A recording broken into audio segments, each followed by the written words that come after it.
Hello and welcome to another episode of the Land Party Lawyers podcast. My name is Nick Brown, and I'm joined as always by my colleague and co-host, Steve Blickensderfer. To our regular listeners, welcome back. Thank you for listening. To our new listeners, this is a podcast where we tackle issues at the intersection of video games, law, and business through debate, discussion, and interviews. We try to focus on legal issues in particular, and we offer takeaways in our thoughts, but please always remember nothing we say here is legal advice. Today, we have a great topic for you and a great show. We're going to be talking about a big deal in the industry, and that's a shift and rise of mobile gaming. We're going to talk a little bit about the industry trends. We're going to talk about why they're occurring. We're going to talk a little bit about some legal issues and some practical issues that are arising in the space. And then we're going to get to the main event, which will be a great interview we have for you today with Brian Grayson, the founder and CEO of Lionheart Games, a major mobile development studio in Atlanta, Georgia. So why don't you go ahead and get us started, Steve? Let us know what's going on. Why are we talking about mobile games? Thanks, Nick. Well, unless you've been living under a rock, mobile apps and mobile games are huge. And mobile games in particular have been shaking the industry up a little bit. And what do I mean by that? We're seeing a trend where some traditional PC game companies, console game companies have actually started to dedicate and create specific studios just around the mobile game ecosystem, because it is a very unique ecosystem with its own challenges, which we're going to really cover in today's episode, Nick. So, just to kind of give you an example, a recent example, Activision Blizzard's recent new title, Call of Duty, they've actually sold more units and had more downloads on their COD mobile version. 150 Last I saw, 150 million downloads, making it just the largest Call of Duty activation that they've had for the platform. So, which is saying something, especially given that Call of Duty is pretty much known as one of the major gaming brands in existence, right? That's right. So, it kind of begs the question, why? Why is mobile games so, hot right now? And really, the primary reason is the low cost to entry, the low barrier to entry. All you need is a smartphone in order to play. That's right. And so we like to introduce these issues with little vignettes, and I have one for you today. Someone who may have been watching BlizzCon in November 19 may remember the "why do you not have phones" or "don't you all have phones" fiasco. A little background: Blizzard is a company that has been making PC games primarily for many, many years, and they're known as an icon in the industry. And for a long time, they just had unparalleled respect in that regard. Well, in November 2018, they announced that the next entry in their immensely popular Diablo series, which had always been PC-based, was going to be a mobile-only game called Diablo Immortal. Developer Wyatt Cheng was on the stage answering fan questions live, and one of the questions was essentially, well, won't this ever come out on PC? You guys are a PC company, right? And he said, no, it won't. They're planning on mobile only for this game. And the crowd booed him immensely. And he infamously responded, do you guys not have phones? Which prompted great internet ridicule. Yeah. Now, not because there's anything wrong with mobile games. In fact, they're incredibly popular.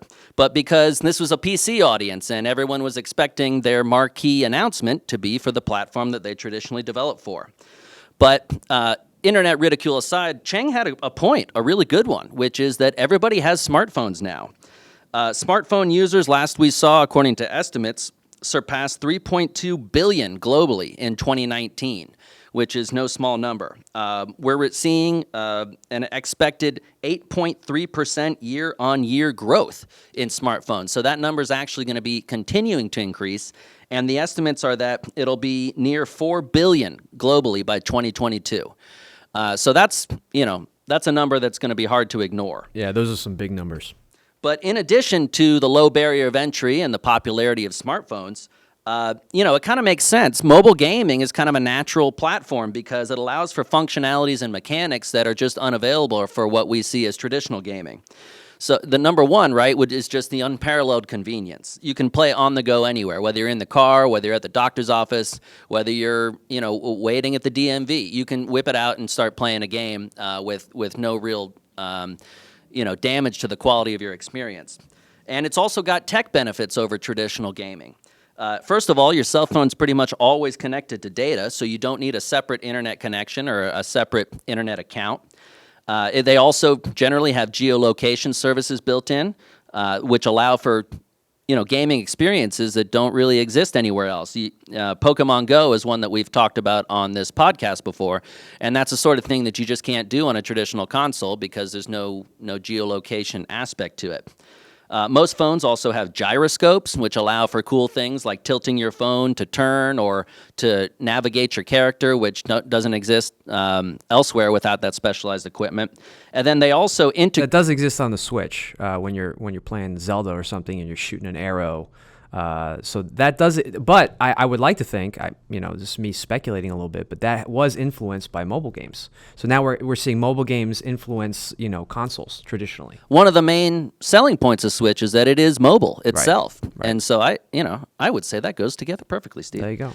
And last, it also allows for integration with other apps from your non-gaming life, right? If it's on your phone, fitness apps will track your steps or distance so you can be playing the game even when you've got the game closed.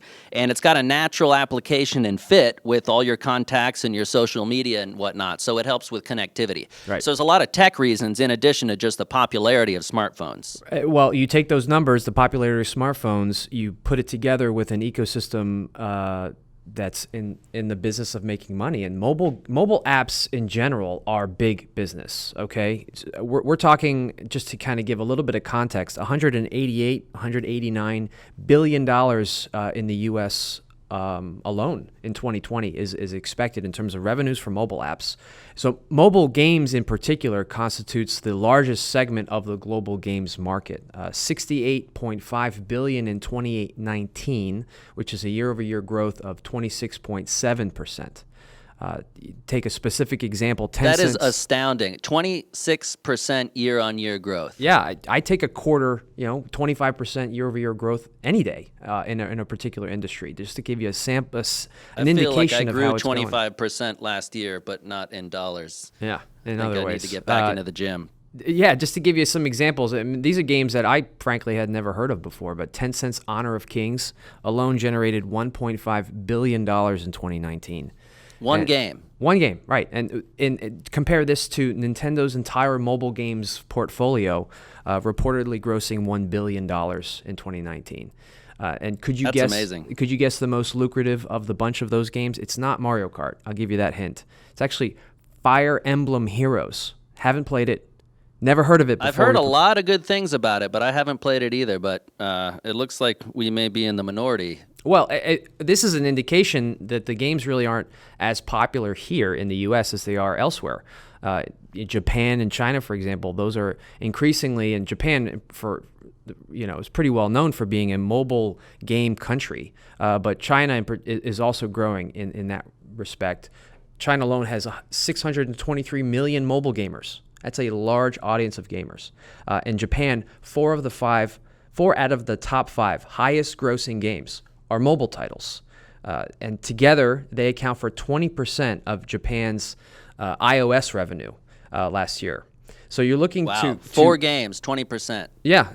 So you remarkable. if you're looking for the growth in this industry and where it's popular, it's in the Asian markets, it's in emerging countries, India, the Middle East, Latin America, Southeast Asia. To give another example, PUBG Mobile is massive in India and Southeast Asia, and we're seeing really competitive esports scenes surrounding PUBG Mobile in those markets. And one of the top video games in esports altogether last year was the Arena of Valor, a mobile MOBA. So I don't know if you've ever played that game, Nick. I haven't. I have not. My MOBA time is spent weeping over Heroes of the Storm, as we all know. But nonetheless, there's also, we've seen a big increase in like streaming and subscription models because they kind of, it dovetails with mobile gaming and makes it more attractive. Everyone's heard about Stadia, Project xCloud, and NVIDIA's offering, and even the Apple Arcade. So all these big companies that are in gaming are actually making their own shift specifically to mobile now. And the issue really is latency, right? That has so far kept, mobile type gaming and streaming services from dominating the scene, even despite their great comparative convenience. But as tech improves, we're going to see that barrier of latency erode over time. And in fact, that brings us naturally to the issue of 5G, Right. which is revolutionary technology that is always, I always hear it's coming next year, despite what year it is. But it's eventually, when it comes, going to result in seamless cloud gaming on mobile, because it's supposed to be able to deliver through your cell type data transfer the same type of connection that you would get on high-speed internet that you're used to paying additionally for. Yeah, no, 5G it promises to just revolutionize the marketplace. It's one of those industry, or just kind of just, it's not in one particular area, right? It obviously comes out of telecom, but it's going to impact businesses of all shapes and sizes, and it's definitely going to impact the mobile game market. Right. Now, one of the biggest issues that we've seen regarding mobile gaming is with respect to intellectual property in the mobile gaming market. Because the internet and mobile gaming is more global in nature, it's important for companies to manage their IP in other emerging markets. You don't just actually worry about your home base. And it requires building a global compliance program, and so this is pretty much why. We've seen lots of examples of companies in one country using the assets, right, of a developer from another country and ultimately evading accountability due to jurisdictional or practical differences or problems in trying to stop and collect on that. Forbes estimated that there's approximately $3 to $4 billion lost annually every year by developers. That's a lot of from money, pirated apps. Right, that's a lot of money left on the table. Right, which equates or breaks down into an estimated 14 billion pirated apps that are installed globally every single year. Right. And that number, if the trends we've seen continue, that number is going to increase. And the problem usually comes down to detection and enforcement, right? Pirates will download an app from a legitimate source, or the Google Store or some other store, and then they will deconstruct it and re-upload it on a global store or on other stores with their own monetization scheme embedded in it. So they kind of take the work of the developers, repurpose it, repackage it, and then slap their own bank account on it, for lack of a better word. So when people use these, the pirate ends up getting the money, not the original developers who designed the game and created the assets. And this is really difficult to detect without monitoring all the competing app stores, right? Because somebody can just go and do this on their own. And even once detected, like I mentioned earlier, there are financial or jurisdictional barriers that are going to prevent relief a lot of the time. So this is really an area that companies should watch for, because it's popular now and it's going to get only more difficult as time goes on. We actually saw a very famous example of this a couple of years ago, where Riot saw its only game at the time, League of Legends, pretty much copycatted into a mobile game called Mobile Legends Bang Bang. It was released in Asia and the US. Yeah, totally catchy. Well, Riot wasn't too happy to see such striking similarities between its game, League of Legends, and Mobile Legends Bang Bang. So it sued for copyright infringement in the US, in federal court in California. To bring in the legal stuff to this podcast, it was actually, this lawsuit was dismissed under a doctrine called forum nonconvenience, which basically said there's a better jurisdiction where you could sue. And so we're going to actually take this case out of the courts, and we're going to, trust that you're going to bring it elsewhere. And so think about it. Riot, its parent company is Tencent, a Chinese company, and it's suing a Chinese company in federal court in California. So under the circumstances of this particular case, that forced Tencent to have to sue this company in China. And so, legal pundits were following this case, and what ended up happening was a judgment against this company. I think the company's name was Moonton. Anyway, it resulted in a judgment. Not quite as catchy as Bang Bang. No, I like Bang Bang better. It resulted in a judgment of like $2.9 million. So justice was served in the end, but it took a while. It took a lot of effort, right? Had to go to a different jurisdiction, couldn't bring a lawsuit here. So a lot of different legal considerations to make with respect to protecting assets internationally. Yeah, there's actually a lot to talk about in that regard, and because of that, we've got an upcoming episode of this podcast that's going to tackle that in more detail, so stay tuned. Yeah, so other things to consider with respect to mobile games that's a little different than the other industry, just the traditional PC and console markets is distribution considerations. You have to release it through Google Play or the Apple Store or other, as you mentioned, Nick, local regional app distribution centers. And so each one of those, as you can imagine, comes with its own terms and conditions as to, the games have to be X, Y, and Z. They have to comply by these rules. And if they violate them, game goes down and you lose the opportunity to distribute your game on the handsets and the devices of the various players in the jurisdiction. Sometimes even if the rules change after you've submitted your app. Right. That's right. The rules aren't necessarily static. We've covered this in past podcasts, electronic contracts that, according to their terms, change from time to time. And so it's just like shifting sands in a way. And so it's a little different. It's a challenging thing that, companies just need to be aware of and they struggle with or that they work through. And so just switch gears to another aspect of kind of the same thing. Because of the unique nature in which mobile games are developed and how they work, they tend to be free to play. That's what, so you can try it and see if you like it. And in order to monetize that, to keep that barrier to entry really low. Exactly. Right? You also get microtransaction components to them. And that's how you can have games like Fire Emblem Heroes become such big money generators and to be so popular because it allows other players, many players, to play the game and enjoy it. And it kind of, the flip side of that is we're seeing a lot of esports develop in this area as well. And Steve mentioned this earlier, but just to flesh it out a little bit, we were at DreamHack Atlanta in November of last year, which is a wonderful international esports tournament. And it's in this giant convention center, and we're walking around from stage to stage, where every stage is full of these giant, beautiful rigs that are custom built and loaded with RGB. Very high quality, lots of components. And we keep walking by, and eventually we get to this stage where you've got same production quality, same lighting, same steam, same announcing, but everyone is sitting up on stage holding a phone and playing a game on their phone. It was trippy to see that. It was fun. It was very surprising. I did a double take. They're all, and then, you look at it a little closer, they're playing PUBG, and they're doing things on their phones that I don't know that I could pull off with my full mouse and keyboard setup. Right. So it was very impressive. And expect to see more of that. I was surprised to see that, but it was very natural there, and people were really enjoying it. So expect to see that a lot. Expect to see issues arise on the administrative side because it's one thing to have a minimum set of specs for a computer game and just say everyone who plays a game, either you have to play on the same type of machine for the tournament, or you have to play at a certain level of specs. But, that gets a little more difficult with phones, right? Because new phones are out all the time.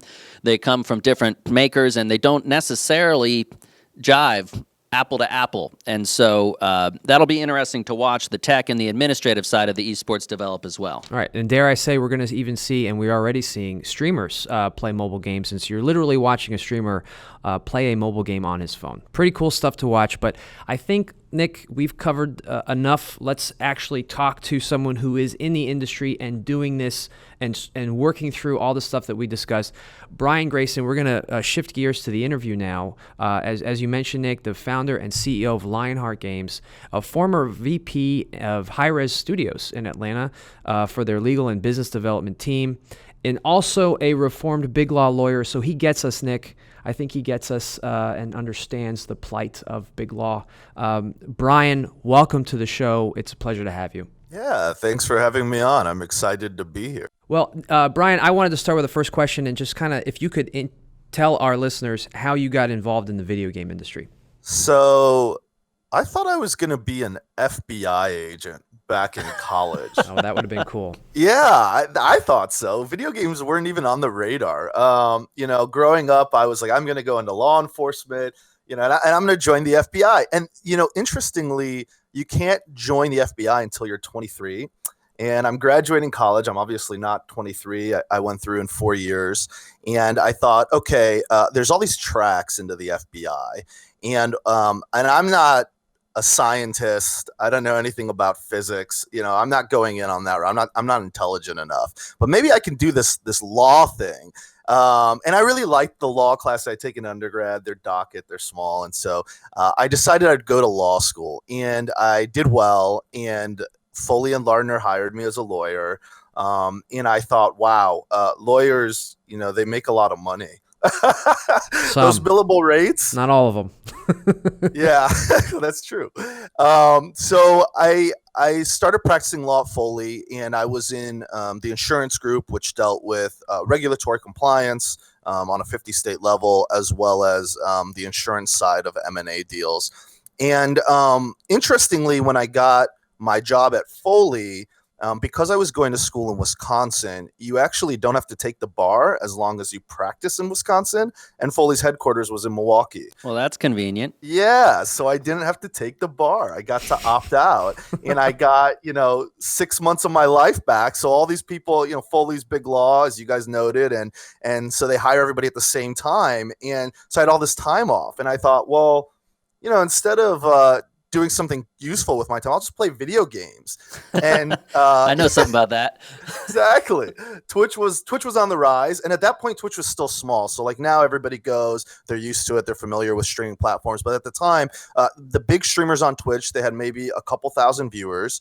And my friends were telling me you could make money just playing video games. People would watch it. I was like, great. Built a PC, started streaming, and started doing esports commentary casually over a game that was in alpha called Smite. And I got a message probably 3 months into that from the founder and CEO of that company, Erez Gorin, basically responding to a message I had sent around, here's your game, here's why it's gone in a circle in the last 6 months, and here's how you break the circle and grow the game. And he wrote me back and he said, hey, do you want to work here? You seem pretty knowledgeable. Wow. So it all came through criticism. Well, yeah, but I said no. I was like, I'm a lawyer, man. Why would I go work in a video game company? I'm in big law. I'm the real deal. I'm not going to go do that. But here's what I told him. I said, look, I'll do commentary for your game because it's fun and I enjoy it, and I'll help you make the game better. I'll consult with you on design, because if you make a better game, it's good for me because I'm playing your game and streaming it, and so we all benefit. Win-win. Exactly. And so I'm a lawyer by day, and then on nights and weekends, I'm doing commentary and I'm sending emails about game design. And I'm traveling to PAX. I'm going to all these events with Hi-Rez, doing these things. And then the moment of doom happens. A partner walks into my office, and someone had just left our team, and he drops the Affordable Care Act on my desk. It's thousands of pages, right? It's a giant binder. It fits on your desk? Fits on it makes a thud, right? It's like dropping a brick. I can't believe my desk didn't break. And he looks me in the eyes and he goes, Brian, you're the new Affordable Care Act expert. Oh my God. I said, what? I don't know anything about the Affordable Care Act. What do you mean? He said, I know, but you're going to learn. And he walks out. Because that's how they do in big law, right? They don't give you that much. They throw you in the deep end, and then you learn, and you're better for it. And so I'm looking at this thing. I'm like, I don't know what I'm reading here. What is it? Cobra? What am I reading? Like, I don't even know what I'm reading. And I say to Erez, I said, this is it. The dream is done. I've had a lot of fun helping you make the game grow and doing commentary, but this is going to consume my whole life, and I'm done. And he said, no, you're not. How about I hire you to do business development and legal, and you could come do that?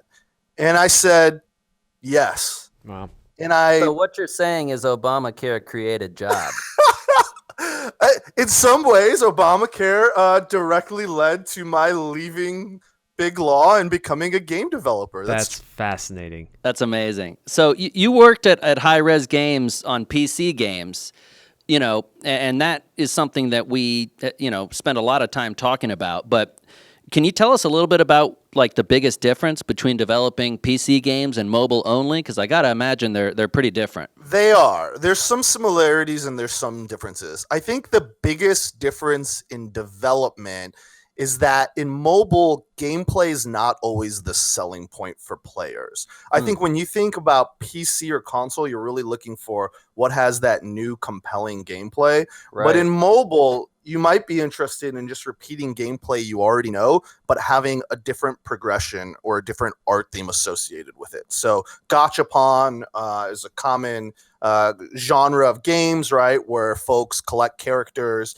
and improve those characters, and they'll play to a limit, and then I think they'll look for the next game that's just like that but maybe does things slightly different. So on the development side, I think it's definitely that. On the publishing side, it's your relationship with the audience. PC gamers are very engaged online here in the US and easy to reach. Mobile gamers for the US, not for other areas, they're very hard to reach. They're not as engaged. There's not a ton of periodical websites covering the news. There's not all these different forums and locations you can go. You really have to dive into like a subreddit for the specific game or a Discord. Right. And it's much more challenging to have a conversation with your audience. You'll see mobile game companies and their following is like maybe a tenth of what the PC game companies have, even though they have much larger player counts. Well, I mean, this market, as you're kind of discussing it, is super, super different in many ways from the traditional PC console market.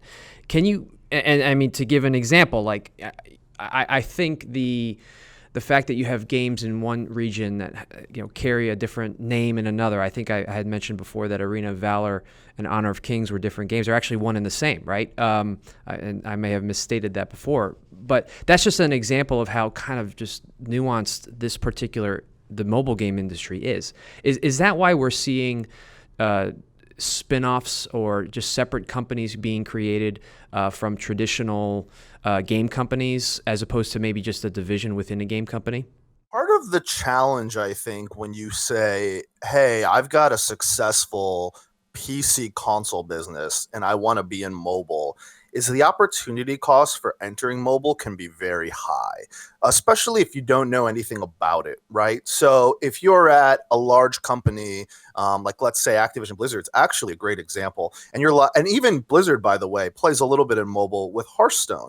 But if you say, hey, I'm at Activision and Blizzard and I want to, be part of this whole world of mobile gaming, well, I can take 100 developers or 200 developers and put them on a mobile project. But if that project fails, not only do I miss out on what that project could have done, but that team probably could have produced a pretty successful PC console game that could have generated quite a lot of revenue. And so it just becomes very hard to justify. And what you end up seeing then is either spin-off companies, or in the case of Activision Blizzard and Call of Duty Mobile you guys were talking about earlier, that's developed by a partner in China, right? And it's the IP and it's the publishing label, but that game came from Tencent Games, right? They were the ones who created Call of Duty Mobile. And then it's just put out here under the Activision label. And I think that, as time continues, what you might see is there are studios that focus on mobile. They understand it very well, and that's what they do, and that's what my studio is. And then you'll have other studios like Activision Blizzard where they may say, hey, mobile could just be another platform that we go on for our core experiences, right? Fortnite plays very well on mobile, PC, and console. What other games can do that? And I think there's quite a lot. Mm-hmm.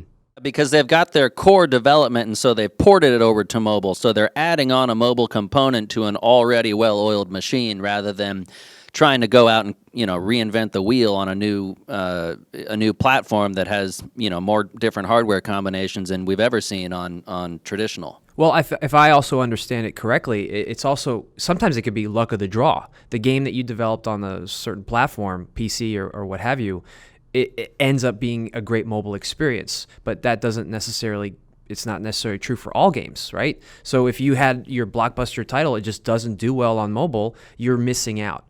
Whereas if you have a studio that's just focused solely on mobile, you can create a great mobile user experience. And so that kind of leads me to my next question. Do you develop games, because we're seeing this very jurisdictional or regional specific interests in mobile games. They're hot in certain areas that aren't necessarily in the US. Do you, as a result of that, think about developing a game for a particular region, or do you just develop a great mobile experience and you just, regardless of wherever it's going to be later in terms of the regions? I think you have to consider where your audience is. Mobile has some challenges around getting players into the game that are a little different than PC console. Definitely there's some sharing between the two markets, but I think on average in mobile, it can be more costly. And so you really have to consider who's my audience for the game I'm making. And I think you should also consider what you know best. So, for us here developing in Atlanta, we have a pretty good idea of the sensibilities for players, in North America, what they like, what they're used to, what they know. And so we can create a game that is close to those behaviors. So it's not too difficult to pick up and play, but maybe pushes a few things forward in interesting ways. Players always say they want something really new and unique and original, but in my experience, they want something that's just a little different than what they already know. And if you go too far out there, it can be very risky really fast. Familiarity with the new spice. Correct. Yeah, that's a perfect way to describe it. And, an easy example would be like menus, right? Just user experience and UI. What players like in North America is very different than what players in China like. And that's Right. also different than what players like in other Asian regions. You can, without knowing anything about the game, you can almost tell where it was developed sometimes just by the UI, right? Right, exactly. And so you can get away with some things in one market that you can't in another. And if you try to go everywhere all at once, I think you're going to need a lot of money and other resources to do it. So when we make a game, we focus on North America, but we also keep in mind, hey, could this game do well everywhere else, right? We want to make sure that the world and the core gameplay and the progression are something that we think everyone could enjoy. But then when we get into some more detailed areas, like how are we building our menus and who are we going to go after first, we definitely pick one location. And for us, it's North America because we're closest to those players. That makes a lot of sense. Now, on the topic of user expectations and user preferences, I want to raise a little bit of a sensitive subject, which is, I'm sure you've dealt with the stigma that we've seen out on the internet and in the world sometimes that mobile gaming is a lesser form of gaming, a casual form as compared to PC or even consoles. Some have even said the word hot garbage. It's there are some. I haven't heard anybody say that, but I don't travel in all the same circles as Steven. But, that's probably what was underlying some of the concern with the Diablo Immortal announcement and people's reaction to that. So has Lionheart Games encountered that stigma, and how do you deal with it? Do you fight it? Do you embrace it? What are your thoughts on that? And just a quick footnote, I do not subscribe to that view, but that's just some stuff I heard. So, it's a good question. We have encountered it. Interestingly, more in recruiting than for our players. And I think when you think about it, it makes sense, right? Our players seek us out because they're interested in a mobile game experience, or for our studio, we actually focus on anime games. And so folks who are fans of anime, they also seek us out and tend to be a little bit more forgiving in that respect. But in recruiting, we've definitely encountered it. And I think it's a very limited audience that feels that way. I think it's a very Vocal Western view, to be honest with you. As you guys talked about, mobile gaming is quite large in Eastern regions and everywhere else in the world. So I think it's a very Western view that mobile gaming is lesser gaming. And the way we approach it is we educate people. We try to focus on what our goals are as a studio, again, in the recruiting sense, and what the opportunities are. And I walk people through it, how the market is different from other game markets, why we're going into mobile when we could go truly anywhere, any game market, and where some of the, good crossover opportunities are. And on the Blizzard piece, and I never wish ill on anybody, but I think that particular example is a little bit of the wrapping, right? There's this idea that if you make a mobile game, it has to be a mobile game, but your finger and your input on mobile, it can be very similar to a mouse and or a controller. And so if you make an experience on mobile that could do well on PC or console, I think you need to consider that and consider how you wrap that to your players. If that's something they want and you have the resources for it, maybe you should do it. And I think that view, even in the West, is going to change as the technology gets better, right? Which brings us back to 5G. So thinking about, you guys have obviously thought about 5G, but could you give us a little bit of a, without revealing the secret sauce, what are you guys doing to kind of prepare for like the next level of technology that's going to make the experience on a mobile device much, I guess, reduce the latency and just make it more pleasurable experience? Has that influenced basically your strategy maybe in, the 5-year model? It has, Steve. It has. We are thinking about how we should build our games so that we can use what we've built moving forward. So a good example of that is we really push the limits on our performance for art. We only go 2 years back, and we actually go 2 years back from when we think our target release date is, because usually that date's either where we've said it or later. So it's just the Never heard nature. about that in game development. Just the nature of software. It's like building a house. Yeah. Exactly. So we're really pushing the limits of our art to make sure that, I think a lot of times somebody will make a game and then they'll go to the next game project and say, hey, we need to make all new art. And I think that's really wasteful financially.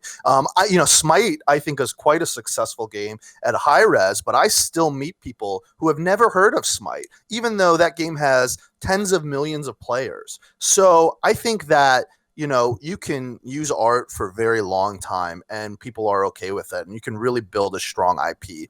And also, we chose to develop our mobile games in Unreal Engine 4, which is still, I think, a little unusual. Most people are using Unity or their own proprietary engine.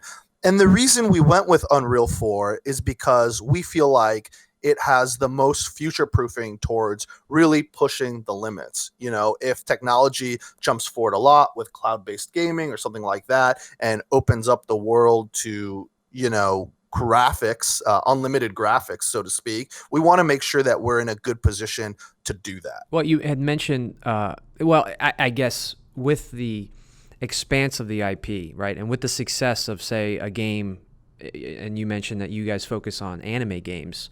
Let's say in the West, it does well, but it does even better in the East, right? Because that's just where it all started. And with the advancement of 5G, making, I guess, the product more enjoyable elsewhere, how does a game company address the protection of its IP in other places that it's not physically located?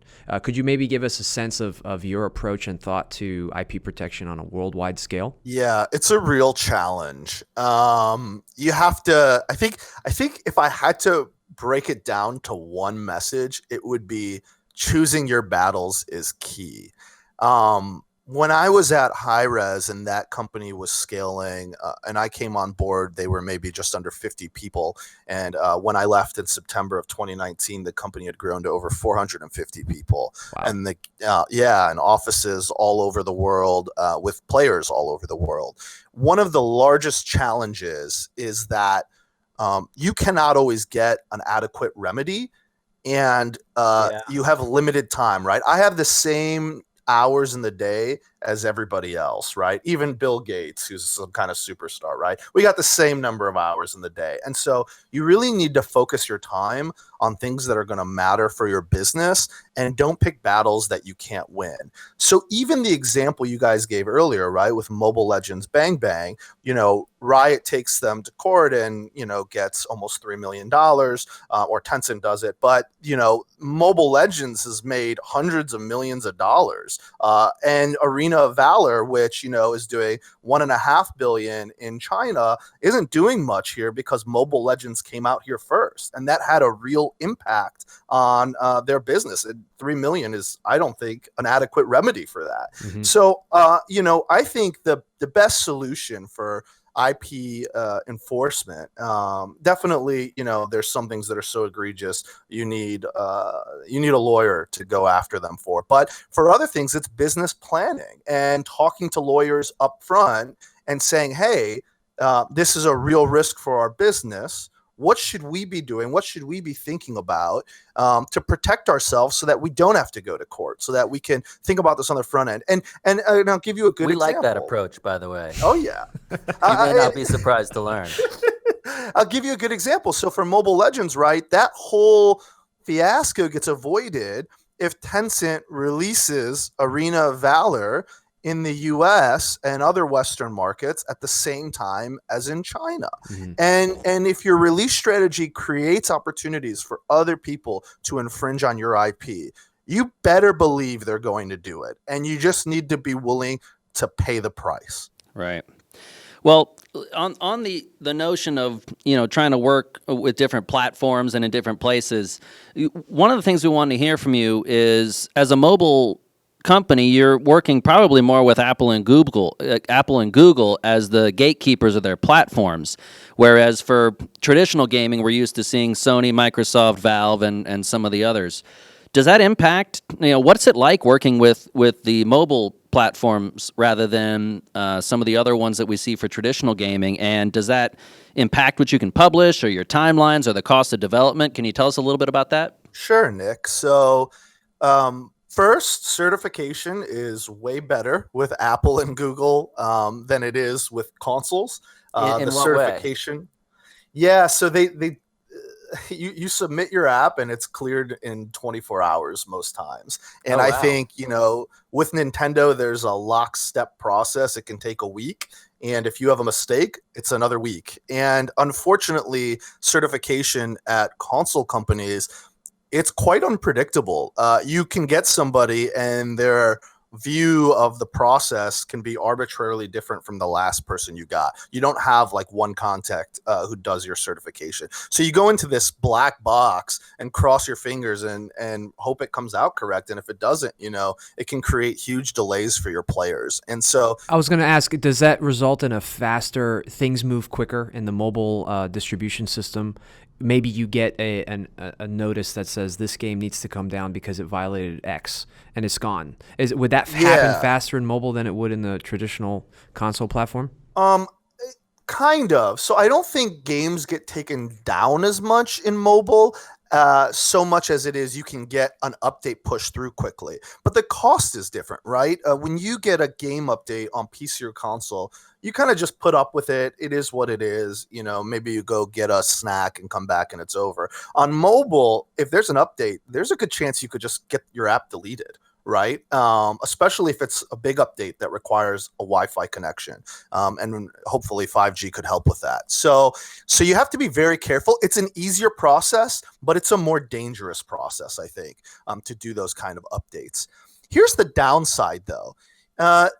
Apple and Google, and I love the people I know at both of these companies, but Apple and Google, they don't give you the same promotional opportunities that you can get working with the console providers and the PC providers. Really? What you mean, like ads on the platform that are native, or in what way? Not so much paid ads. That's still, I still think that opportunity actually is lighter, but more around organic promotion. So, if you're working with Valve, famously, you may have heard of the token system where you can spend tokens and get your game featured. And, they do all kinds of cool things around Steam sales and update promotions. And Nintendo, they've got a newsletter, and Xbox has lots of inventory inside the store where they can place your game and you can work with different promotions like Games with Gold and all those kinds of things. They're much lighter or totally absent on mobile. And so discoverability, and you'll hear a lot about this, I think, if you talk to anyone who works in mobile, it can become a big problem. How do I get players to see that my game even exists? Speaking of your gamers and just the technology that you're using to connect with them, we've covered in a past episode the data, the immense amount of data that games collect. And from what we understand with mobile technology, you have access to new and unique data, which makes for some more exciting games at times. Thinking of Pokemon Go as a classic example, with your connection to your local environment. What is today's mobile game company doing? I guess we can really only fairly ask, what is your mobile game company doing to, I guess, prepare and also anticipate the onslaught of data that you're going to be receiving from your gamers? Is there a specific, or have you changed your approach at all from the traditional game company's view of data to a mobile game company's view of data that it receives on its players? So it's actually interesting. You would think, and Pokemon Go, by the way, is such a great example. Oh, what a great game. Right? Nick loves it. It's truly everybody gives it props for augmented reality, but I actually think the magic of that game is the geolocation based gameplay, Yeah. which brings people together. I think that's really what made that game special. And the augmented reality is cool; it's a little gimmicky, but I think the geolocation based piece was just phenomenal.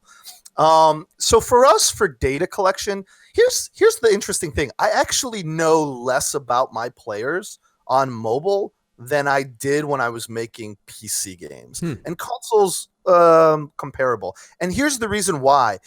When you make a mobile game account, you can do it anonymously. And I may never know who you are other than your user ID, 6544, whatever, because you don't need to make an account with us, right? So if you think about your new user flow with Blizzard, you make a BattleNet account and you put in an email address and you agree to whatever your privacy preferences are and communication preferences. And then you go in and play the game, and everything you do is tied back to that email. And with that, you can find out a lot about a particular player. For us, you come into our game, you make an account, and if you come in as a guest, which people frequently do, you have a unique ID that ties to our database. But other than what you do inside our game, we don't know anything about you. And particularly if you're an Apple player, right? You're playing on iOS, it's even more closed off. Apple doesn't reveal really anything about their customers, and that can create some problems, by the way, where Google plays a little bit more sharing, but more sharing in a console sense, right? Where they still own the customer and they don't want to give you too much information about them. So a lot of the data we gather ends up being anonymous. We can aggregate it. We can run interesting queries around what our players are doing or what are certain habits of players who are high value, but we can't actually find out who those players are. And if they leave our game, they could be gone forever. And that's a good point because, it's not personal information if you can't reasonably identify someone with a particular data set and this is often where I find, it's the trick question where if you take a bunch of data sets that individually they wouldn't say anything, user 123 doesn't tell you who that is. But if you take user 123, plus you can triangulate their area because in order for your particular mobile game to work, you need to, it needs to connect to their location, and you could see a history of their location, which I guess is the one piece of personal data I had in mind that if it's being collected at all, it's kind of scary. But if it's not, or if it's been anonymized or aggregated and you cannot take the data collectively or individually and identify someone, then it isn't personal. And that triggers a whole set of laws that do not apply if it's not personal, right? I also wanted to ask a related question as it relates to COPA and the increased scrutiny that we're seeing on children's data.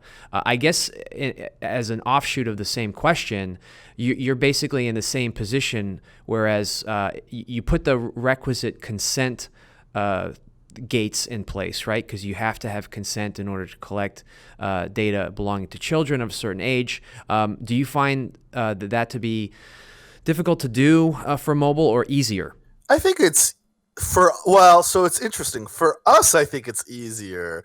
If you're working on Roblox, you probably have quite a challenge as it's a much younger audience consuming that game, right? Right. For us, there's many different options, but I think that none of them create friction for our players.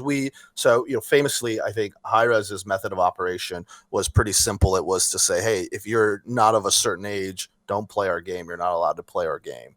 And then they still take extra precautions, right? Because you need to, because people can lie. And I think for us, players are so kind of numb to I don't know if this is a good thing, but they're so kind of numb to like seeing different agreements that they just want to get into the game. They're so excited for the game, right? So they're kind of like, oh yeah, this is just a necessary evil for me to play the game. So I'm okay with these processes and anything you put in place. And I probably could put 30 screens in front of a user that were all purely serving a legal function. And I think, they'd still get through it if they're excited enough about the game. And we'll see how if that stands the test of time, because that's being criticized, right? The the contracts that are they realistically being read? Because we have these archaic legal doctrines that say, well, if it was presented to you, you had notice of it, you're deemed to have read it, right? We're not going to give you a pass for having skipped over a contract in effect. So I did want to shift gears, ask one more question, and as it relates to the use of microtransactions in mobile games. Are you concerned with the level of regulation that you're seeing, the increased scrutiny of microtransaction use in games? I mean, I'm sure, I don't know if you're using or any loot box mechanics in your games or not, but just generally the microtransaction model in mobile games. Have you had to maybe look at it more closely than you would have before because of what we're seeing in the marketplace? We're definitely paying attention. Here's the thing. I think in the US, we're just catching up to the rest of the world, right? China already regulates loot boxes and gameplay, by the way, because of gaming addiction to some degrees. And so do other countries across the Eastern world. So I think we're really just catching up. And there are definitely some proposals that, in my opinion, maybe go too far. I don't know that those will ever pass. I think there's a lot of people bigger than I and my company in the industry who stand to lose a lot more and maybe can afford to have a voice in these meetings where I'm not going to have one. But, I think if what ends up happening out of all of this is we catch up to the rest of the world, that's a positive thing. And I'm okay with that. And disclosing the rates on loot box and letting people know upfront what are your chances? And, I think that's a healthy thing to do. Is that a complete solution? No. Do I want regulators to determine the complete solution? Absolutely not. I think if you give the game industry enough time, it will self-regulate and it will figure out the correct way to do it. And I think that's already happening. You have people very publicly speaking out about, not doing loot boxes or changing how they're done. I think Phil Spencer made a comment about it the other day. Tim Sweeney's very vocal from Epic. And so I think that, we will get to a place where, players are very passionate about what they like and what they're willing to tolerate. And, if it just takes a couple big companies to say, hey, this is the correct way to do things and it's more favorable to players, and everybody else will shift over. And I think that's a healthier way to do it than to put laws in place, which can be very hard to shift and frequently are written by people who are excellent lawyers, or excellent legislators, but maybe don't understand our business and what goes into it and what's correct for us. From your lips to God's ears. Well, I think that's all the time we have for today. Be sure to check out our other episodes from season 1 and 2 of the Land Party Lawyers podcast. You can connect with us on Instagram, Twitter, or our webpage, landpartylawyers.com. Brian, how can users find your games? If they aren't out yet, or if they are, where can they download them? So probably the easiest way is to follow us on social media, Lionheart Games. The shortcut varies because it can be hard to get good shortcuts these days. Yeah. But you can find all of those links at lionheartgames.com. We do have that primary domain. And I think, just keep an eye on what we're doing. And a lot of our games are being kept hush-hush for the moment, but I think it should be a good end of year for us, and there'll be lots of exciting announcements to come then. We wait with bated breath. I know I speak for Nick when we say we love to hear your comments about today's show and opinions about the topics we cover, so if you have any, please reach out. And until next time, Nick? Game on. Game on.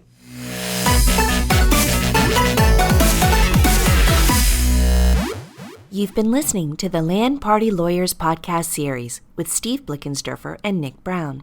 To learn more about our e-gaming and esports practice, visit carltonfields.com.